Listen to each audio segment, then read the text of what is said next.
Coming up on DC News Now at noon, it's a frigid Friday with temps barely breaking into the 30s. Meteorologist Damon Matson is tracking how long the cold weather will last. New restrictions for tobacco shops coming to Fairfax County, Virginia. I'll tell you how leaders are looking to implement the changes. One Arlington community looking to make this road even safer after 2 kids were hit by a driver. And DMV doctors sounding the alarm, seeing more RSV cases in children and seniors. For your very young children, for pediatric children, it can also be serious. A look at how to protect you and your family. No surprise, grocery prices are still going up. What recipes you should be planning to save some money? You're watching the station covering all of the DMV. This is DC News Now. Oh, good afternoon, and thank you for joining us for the news at noon. I'm Mark Hall. It would certainly be nice to experience a weekend warm-up. Let's head over to meteorologist Damon Matson, who joins us now with the latest check on the forecast. Damon, is that an unrealistic ask on my part? I hope not, because I've heard that a lot over these last couple of days, Mark. Yeah, this cold weather is taking a toll on us, I feel like, especially after we've been dealing with how windy it has been as well. That wind chill is biting, and it's still going to be that way for the rest of the day. But we are seeing some improvement here and there. Wind gusts, they are still reaching up to around 30 miles an hour at times. DC just recorded a gust of 30 miles per hour here just a short while ago. But overall, we are not seeing those same wind gusts we had yesterday when they were in excess of 40 to 50 miles per hour. So again, it's still pretty windy out there, but not to the same level we were dealing with on Thursday. But it's enough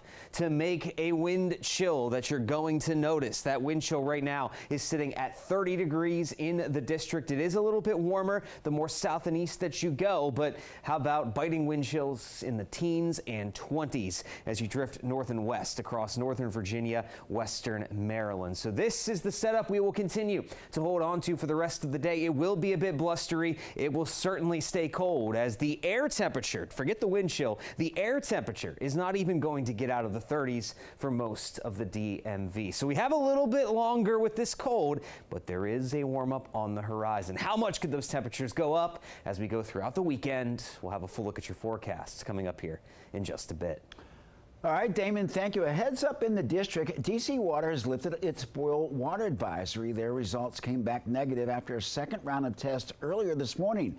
Customers can now use tap water, but officials advise you to run the water cold for 10 minutes and throw away all food and drinks prepared with water that was not boiled.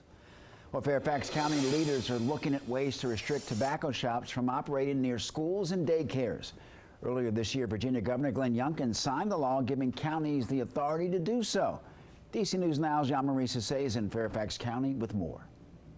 Now, the main goal is to ensure children don't have easy access to smoking products, and Fairfax County leaders are looking to complete a study so that they can implement this new law. We've been working really hard to reduce the number of young people who are using vape products, especially all tobacco products, but especially vape products. Many Fairfax County leaders are concerned about how much middle and high school students use vapes. According to a 2023 county youth survey, about 9% of 8th, 10th, and 12th graders have vaped before, and nearly 5% have used cigarettes. That's way down from previous years, but still too high.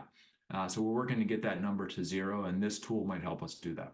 Earlier this year, state lawmakers gave local governments the authority to restrict sale of tobacco and nicotine alternatives within 1,000 feet of a school or child care center. Now they're looking to do a study to implement this new law. I put forward a measure directing our county staff to analyze the new authority and report back to our land use policy committee with a set of recommendations to adopt the change into our county code, develop an enforcement strategy, and identify any challenges that might exist in that enforcement. The new restrictions will not affect tobacco shops already in business, only new ones coming to the area. We haven't heard opposition from those businesses.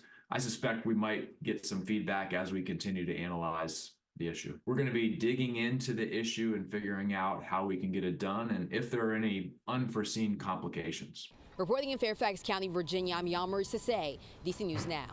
Yeah, Marie, thank you. New at noon, a federal appeals court upholding a ruling that could lead to banning TikTok. The U.S. Court of Appeals in D.C. ruled that the law would require TikTok to abandon its media company, China-based ByteDance, is constitutional. Social media app could be banned by mid-January. TikTok says the ruling goes against the First Amendment. TikTok and ByteDance say that they will appeal to the Supreme Court. In Virginia, Prince William County officials say a police officer killed a 58-year-old man who was armed with a knife. It happened in the parking lot of a fire station in Woodbridge yesterday morning. Investigators say Michael Burke moved towards a police officer while refusing to drop the knife. They say that's when the officer was forced to shoot. That officer is a 2-year veteran of the department and is now on administrative leave. Well, developing now, D.C. police need your help tracking down a person of interest in a deadly shooting inside of a Denny's restaurant. This is the person that police are looking for. Police say that Jeremiah Law was shot several times inside of the restaurant on Bladensburg Road on Tuesday. The 18-year-old died at the hospital. If you recognize the person on your screen or have any information about the shooting, you're asked to contact police. Well, we're learning more about the killing of a beloved Maryland activist. Court documents reveal the alleged shooter, Terrell Bailey, followed Cornelius McDonald out of Jaspers in Largo just after midnight Saturday. And officials say the two got into a verbal altercation inside the restaurant. According to court documents, McDonald paid his check and walked out of the front door before getting shot several times.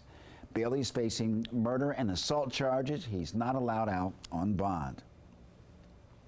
A Virginia community sounding the alarm, calling for more safety measures after 2 kids were hit by a driver on an Arlington County road. And that stretch of road has several schools on it. DC News Now's Tosin Fakile is on South Carlin Springs Road with reaction from neighbors and officials. County leaders tell me over 30,000 cars drive this road every day. This half-mile stretch of road has 3 schools on it, that school right there being one of it. And leaders say they've taken steps recently to help safety, like that speeding camera put in place in August. But those who live here and lead in this community say more needs to be done. She goes to Kenmore Middle School, and she was walking to school. It was a crosswalk. At the crosswalk, and a car tried to make a right and ended up hitting her. That happened to Ryan Reed's daughter last year, and safety concerns for South Carlin Springs Road are not just a thing of the past. Just last week, officials say a car careened off a main road and hit 2 kids, injuring them. I'm not sure what we can do about it, but we need to do something. Some safety measures have been put in place, like school slow zone signs and rebuilding intersection with modern signage.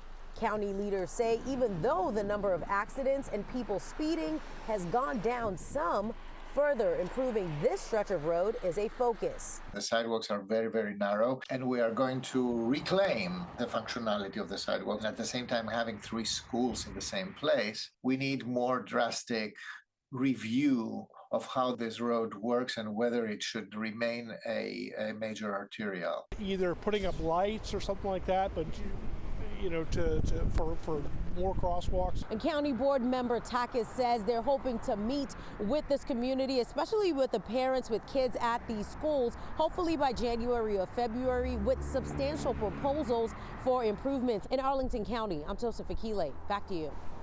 Tosin, thank you. And during frigid conditions, we all want to get into a nice warm car on our daily commutes, but in some areas in the DMV, idling your car is illegal. In urban areas of Virginia, you cannot have your car running longer than 3 minutes.